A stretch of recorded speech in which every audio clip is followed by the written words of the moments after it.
Magandang gabi sa ating lahat. Ito po ang inyong lingkod, Pastor Windsor Cabrera. Bumabati sa inyo ng magandang gabi sa lahat po ng mga kapatid, sa Panginoon, sa lahat po ng mga kamag-anak, sa lahat po ng mga kaibigan, sa lahat po ng mga nanonood sa Facebook. Kumusta na po kayong lahat dyan?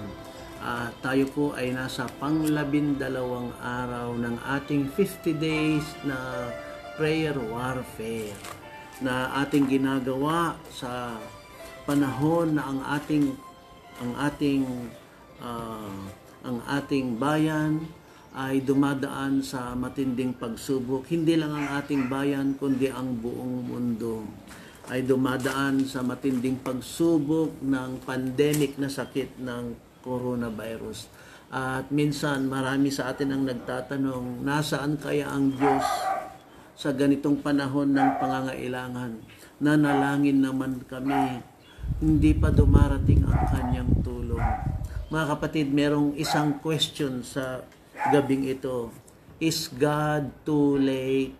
Atrasado ba ang Panginoon? Hindi na ba siya umaabot sa oras? Is God too late? Well, para masagot po natin yan mga kapatid, ay dadako po tayo sa isang kwento sa Biblia.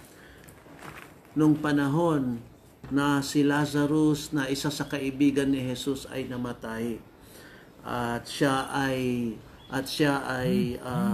nagkasakit, siya ay namatay at siya ay ibinurol at siya ay inilibing, hindi pa dumating kaagad si Jesus.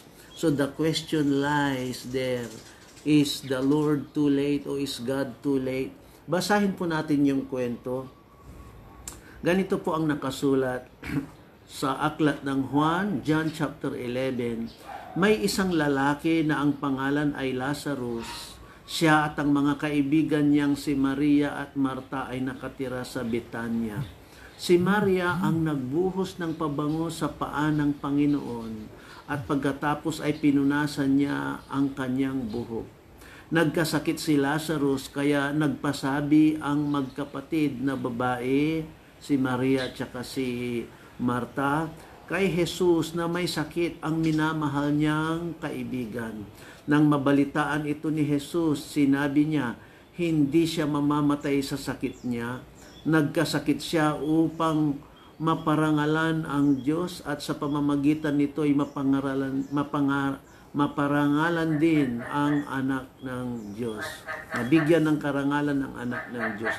Verse 5, mahal ni Jesus ang mga magkakapatid na Marta, Maria at Lazaro. Nang mabalitaan niyang may sakit si Lazarus, nanatili pa siya ng 2 araw sa kinaroroonan niya. Pagkalipas ng 2 araw, sinabi niya sa mga tagasunod niya, bumalik na tayo sa Judea. So ganun nga po ang nangyari, hindi muna tumugon si Jesus doon sa pakiusap ng magkapatid na sila ay bisitahin niya. At sa mga susunod na verses, makikita po natin sa verse 17, nang dumating si Jesus sa Betania, nalaman niyang 4 na araw nang nakalibing si Lazaro. May 3 kilometro lang ang layo ng Betania sa Jerusalem. Kaya't maraming Hudyo galing sa Jerusalem ang dumalaw kina Marta at Maria upang makiramay sa pagkamatay ng kanilang kapatid.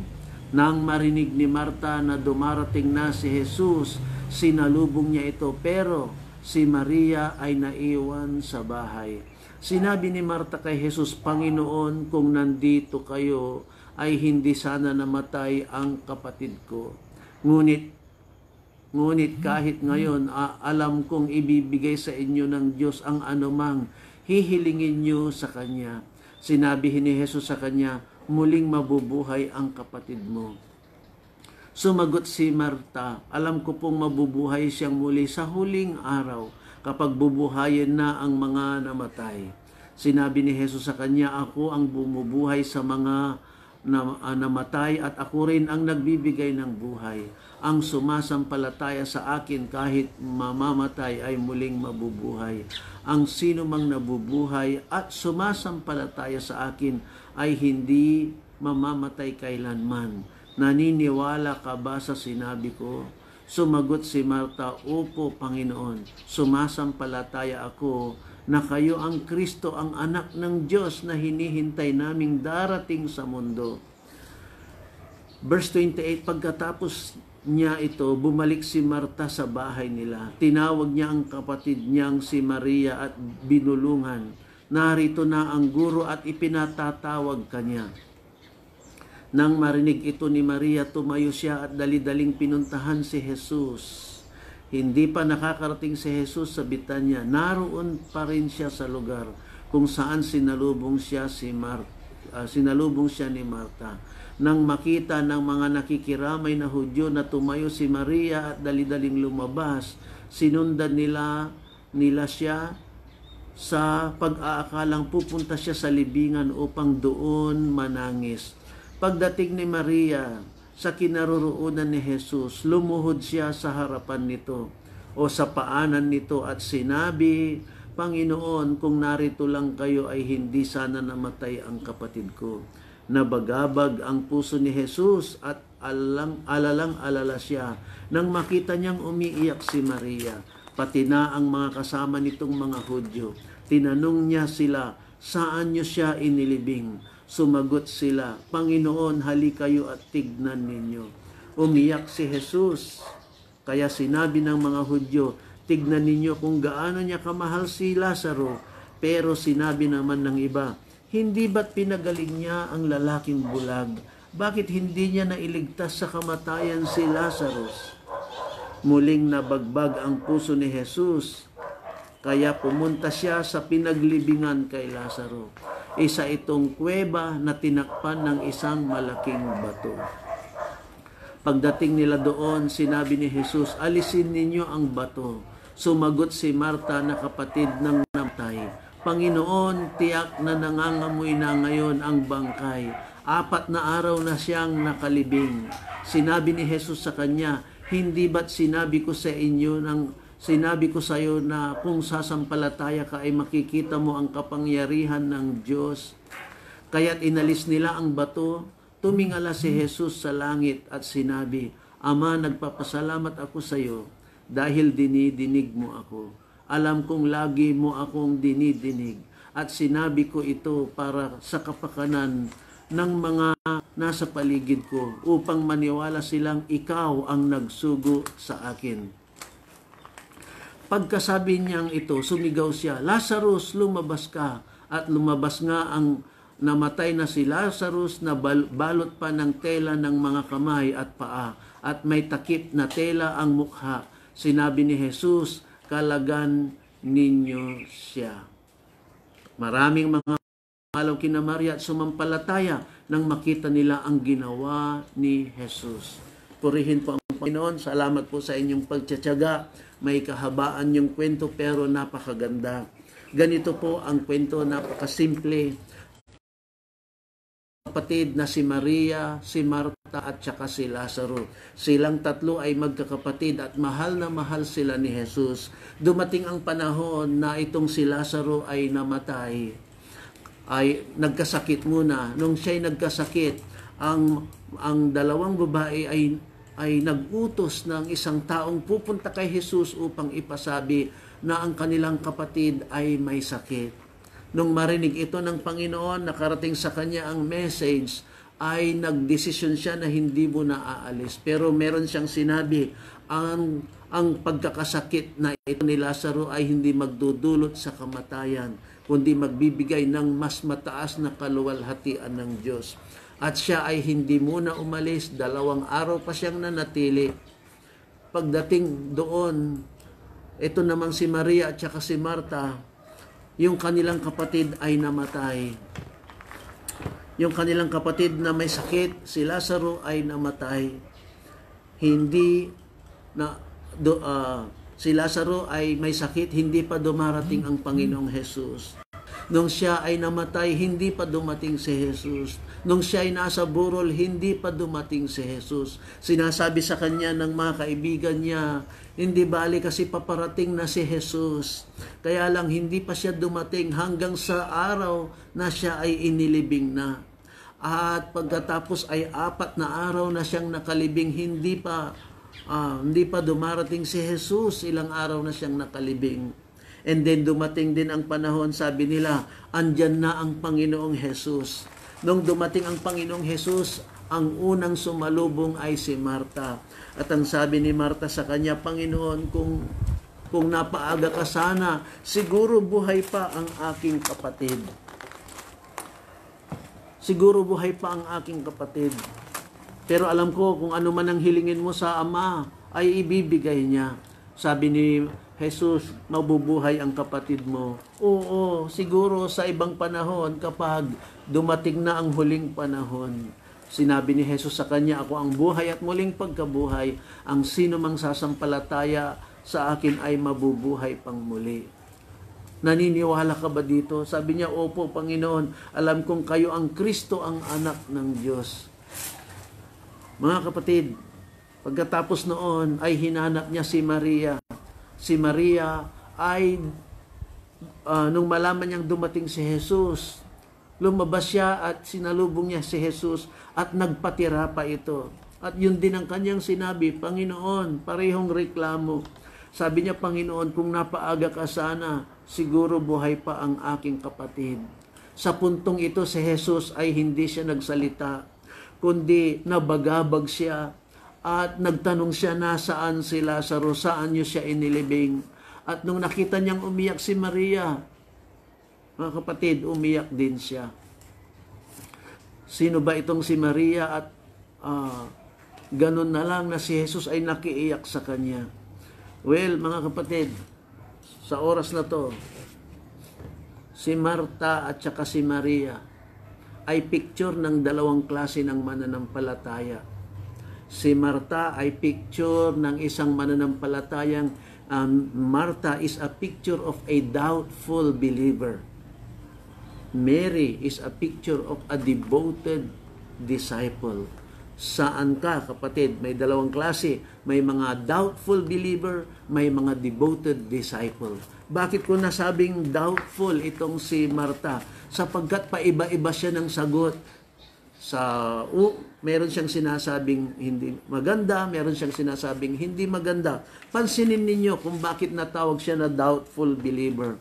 Una, sabi niya, Panginoon, kung nandito ka lang sana, siguro buhay pa ang aking kapatid. Hindi maganda yung kanyang sinabi. And then maya-maya sabi niya, pero alam ko na kapag humingi ka sa Diyos, ay ibibigay niya. So nandoon yung negative at saka positive na sinabi niya. Nung sinabi ni Jesus, mabubuhay ang kapatid mo, sabi na naman niya, oo, hindi ngayon, siguro sa pagdating ng panahon, sa huling panahon. Kaya't kinurek na naman siya ni Jesus, di ba sinabi ko sa iyo, ako ang buhay at muling pagkabuhay. Yes, sabi niya, alam ko na kayo ang Kristo, ang anak ng Diyos. Mga kapatid, Marta is a picture of a doubtful believer. At one moment, maganda ang kanyang sinasabi. At another moment, hindi maganda ang kanyang sinasabi. At mga kapatid, katulad ng sinabi sa James, hindi mo mapagkakatiwalaan ang isang taong paiba-iba ang sinasabi. Kapag tayo ay nagdadalawang isip, how can we expect something from the Lord? Si Marta is a picture of a complaining spirit. Nung sinabi ng Panginoon, saan niyo siya inilibing? Alisin ninyo yung takip doon sa libingan. Ito na naman si Marta, sabi niya, Panginoon, 4 na araw na siyang nakalibing, nangangamoy na siya. Hanggang sa bandang huli, nagdadoubt pa rin siya. Hanggang sa bandang huli, nagdadalawang isip pa rin siya. Kulang ng pagtitiwala sa Panginoon. At marami tayong mga kapatid na minsan ganyan.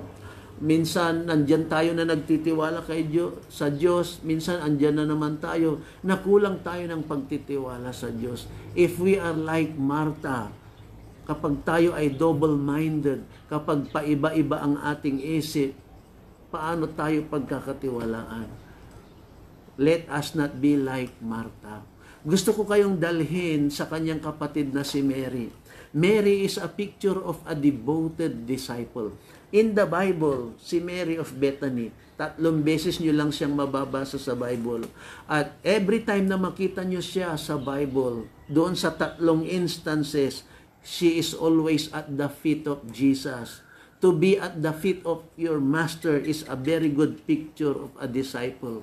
Sa relationship ng master-disciple relationship, ang isang disciple ay laging nasa paanan ng kanyang Panginoon.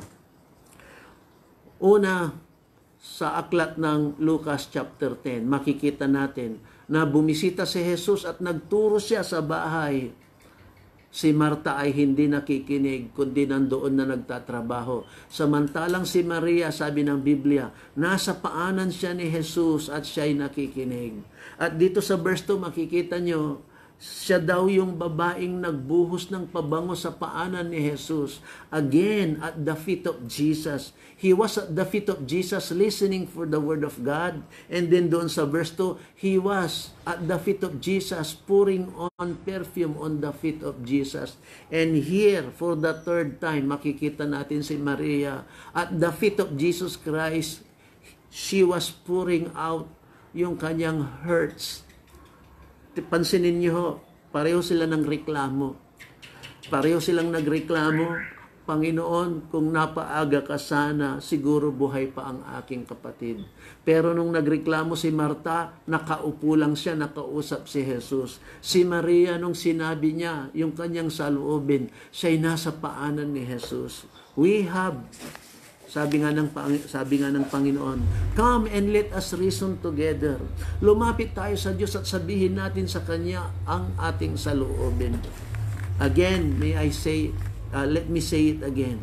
We have all the time to question God, but we can never question His character. Itong sinabi ni Maria, bagamat sinabi niya na kung napaaga ka sana, Panginoon, siguro buhay pa ang aking kapatid. It was a sense of failure and a sense of hopelessness, but she was at the feet of Jesus. Pwede mong sabihin yung nararamdaman mo sa Panginoon, pero kung ikaw ay nasa kanyang paanan, kahit na nandoon na sinabi niya yon, dahil nasa paanan siya ni Jesus, it is still an act of submission. Mga kapatid, tignan niyo ho, pagkumparahin natin, nung dumating si Jesus, si Marta, hinarap niya ang Panginoon. Pero tignan niyo ho, sinong hinahanap ng Panginoon, hindi si Marta. Sabi niya, nasaan yung kapatid mo? Hindi niya hinanap si Marta, ang hinahanap niya si Mary. Pareho lang naman sila ng saloobin, ngunit hindi sila parehas ng karakter. Yung isa ay isang doubtful believer, samantalang si Mary ay isang devoted disciple. At makikita po natin dito, tignan niyo ho kung anong damdamin ni Jesus kay Maria. Nung makita niya, first, sa verse 31, maraming sumusunod kay Maria. Tignan nyo, if you are a devoted disciple, you will command following. Maraming susunod sa'yo. Kapag ikaw ay devoted sa Panginoon, sabi dito, maraming sumunod kay Maria. Alam niyo, kapag ikaw ay devoted disciple ni Lord, yung anointing ni Lord sa'yo ay mag-a-attract ng mga tao. Hindi nila maunawaan. There is something in Mary. There is something in Mary that people follows her. Maraming, hindi ko alam kung anong anointing mayroon si Mary, pero maraming sumusunod sa kanya. But I believe, yung mga taong lumalapit o sumasama kay Maria ay bunga yon ng kanyang devoted relationship with the Lord. Kapatid, kapag malapit ka sa Panginoon, ang mga tao malapit din sila sa iyo. Tignan niyo ho, nung sinabi ni Marta na, Panginoon, kung napaaga ka lang, siguro buhay pa ang aking kapatid. Ni-rebuke siya ng Panginoon, ako ang buhay at muling pagkabuhay. Tignan niyo rin ho, nung si Maria naman ang nagsabi, the same message, the same sentiment, Lord, kung napaaga ka sana, siguro buhay pa ang aking kapatid. Hindi sumagot si Jesus, hindi niya ni-rebuke si Mary, alam nyo, nabaghabag siya. At nagtanong siya, nasaan ba si Lazaro? Saan niyo siya inilibing? At nung makita niyang umiyak si Mary, ang ating Panginoong Jesus ay nakiiyak din. You see, our Savior, our Master is also an emotional Savior. Nararamdaman niya ang nararamdaman ng kanyang mga alagad. Kung ano yung pinagdadaanan mo, kapatid, nararamdaman ni Jesus, nakikita ni Jesus, nababagabag din si Jesus. At sinabi niya, gagawa ako ng paraan. At dito makikita natin na dinala siya doon sa libingan, dinala sila sa libingan ni Lazaro. At sumigaw si Jesus, sabi niya, Lazaro, lumabas ka. Pagkatapos na inalis nila yung takip na bato doon sa kuweba na pinaglibingan sa kanya, sumigaw siya, Lazaro, lumabas ka. Alam niyo, lumabas si Lazaro. Hindi ko alam kung paano siya nakalabas kasi nakabalot pa ng tela ang kanyang katawan, ulo hanggang paa. Hindi ko maipaliwanag, siguro lumulutang siya sa hangin. Paano maglalakad yun? Nakabalot ang buo niyang katawan. Kinalagan siya at buhay na buhay siya. You see, may dahilan pala kung bakit dinelay ng Panginoon ang kanyang pagdating. May dahilan kung bakit hindi dumating kaagad ang Panginoon. May dahilan kung bakit pinalampas pa niya ng 2 araw ang kanyang pagdating. Kaysa dumating siya na may sakit pa of course, pagagalingin ng Panginoon si Lazaro kung may sakit siya. Pero alam niyo, pwede tayong gumawa ng ibang conclusion na hindi siya pinagaling ng Panginoon. Pwedeng lumakas lang siya, pero siya ay namatay. At ang Panginoon ay gumawa ng himala at binuhay niya ito. Kapag yung tao ay gumaling, pwede mong sabihin na pinagaling ni Lord. Pwede mo ring sabihin, hindi pinagaling ni Lord, talagang kusang lumakas lang siya. Pero kapag ang tao ay namatay at muling nabuhay, there is only one conclusion. It must be God. Kaya nga mas matindi ang plano ng Panginoon. Kaya tama ang Panginoong Jesus, ang sakit na ito ay hindi pupunta sa kamatayan, kundi pupunta sa mas mataas na kaluwalhatian ng Diyos. You see the power of God. He has the power to raise the dead back to life. He has the power to heal the sick. But He has the power na kahit patay na yung tao, pwede pa niyang buhayin. Alam niyo, buti nga sinabi niya, Lazaro teaching us to expect greater glory to the Lord. Kaya mga kapatid, sa oras na to, huwag tayong minsan kung meron kang pinagdadaan ng problema at alam mong ikaw ay nanalangin at hindi ka pa tinutugon ng Panginoon o yung ini-expect mo ay hindi pa dumarating. Hindi ibig sabihin hindi tayo pinapakinggan ni Lord. Hindi ibig sabihin atrasado ang Panginoon. Hindi ibig sabihin busy ang Panginoon at wala siyang panahon sa atin. No. Each one of us is special sa kanyang harapan. Each one of us may kanya-kanyang panahon. Sabi nga sa Biblia, in His time, He makes all things beautiful. Iba kasi ang pamamaraan natin sa pamamaraan ng Panginoon. Ang pamamaraan ng Panginoon ay pamamaraan ng Diyos.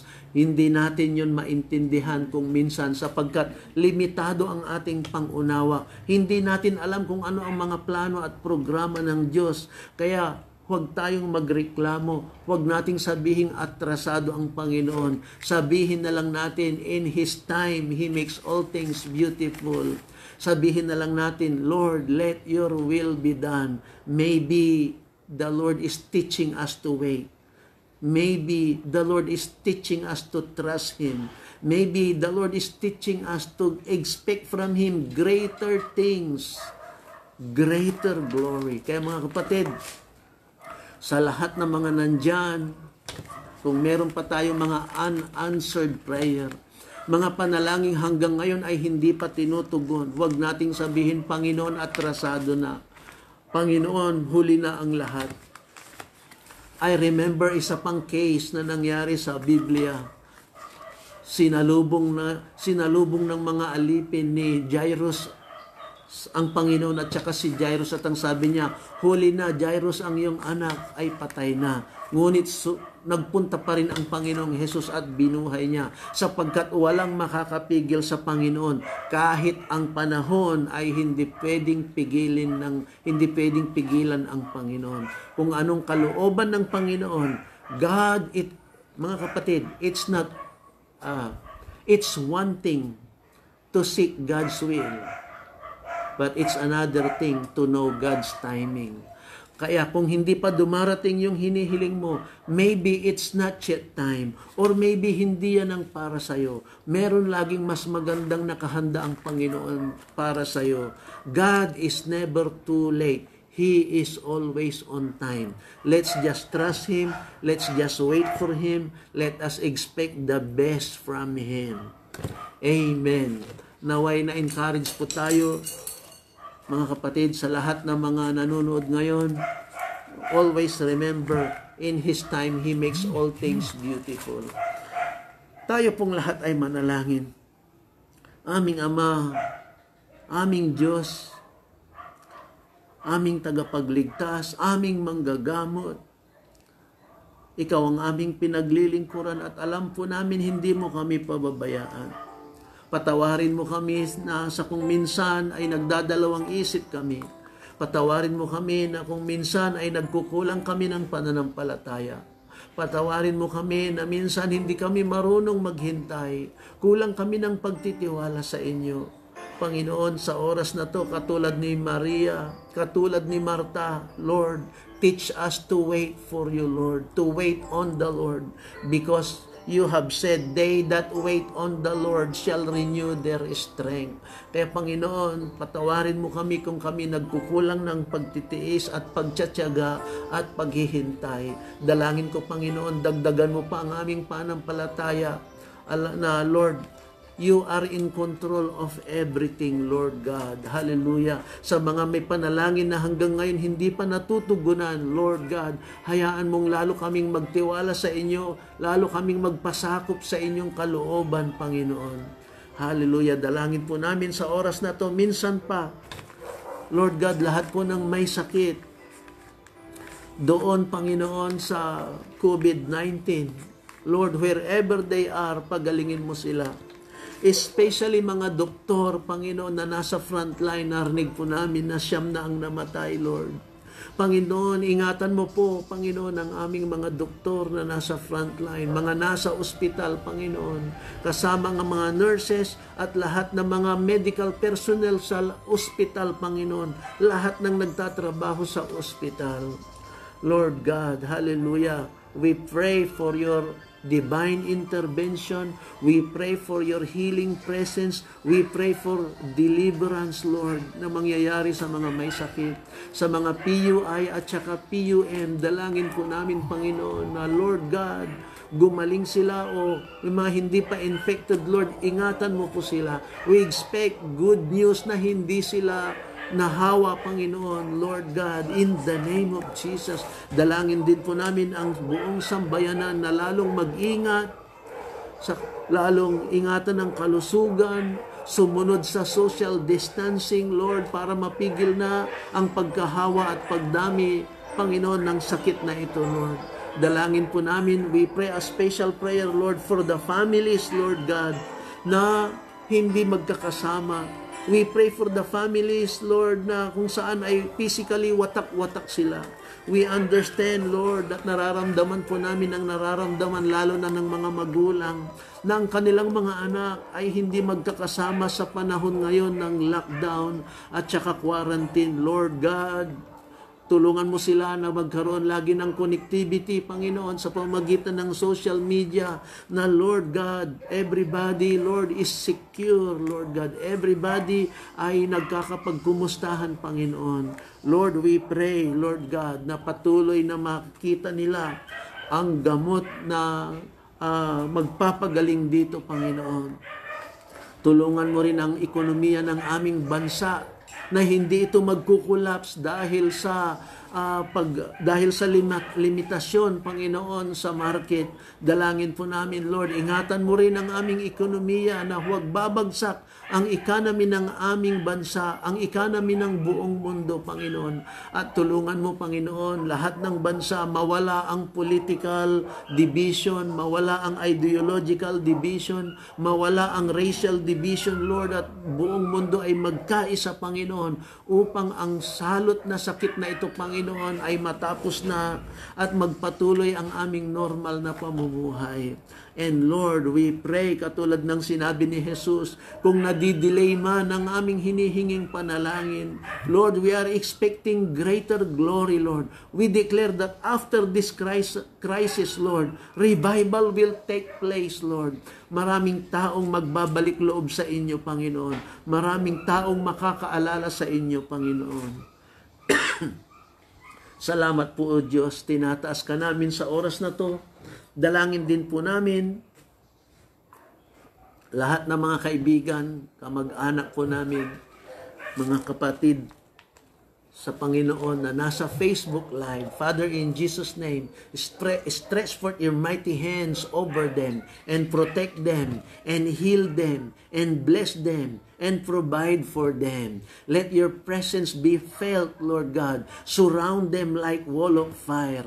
Let the pillar of cloud and fire be over them, Lord. The blood of Jesus to protect them, Lord. Salamat po, Panginoon. I declare mighty protection over you. In Jesus' name we pray. Amen and amen. The Lord bless us all. Hanggang sa muli, samahan niyo po ako matapos itong 50 days na prayer warfare. Bukas po, pang 13 araw, magkita-kita tayong muli sa tanghali ng alas 12 at saka sa gabi ng alas 6. Binabati namin kayo, 10 ng aking pamilya. We extend our heartfelt greeting sa inyong lahat. Ito po ang inyong lingkod, Pastor Winsor Cabrera. Bumabati sa inyo. Shalom. God bless you. God bless us all.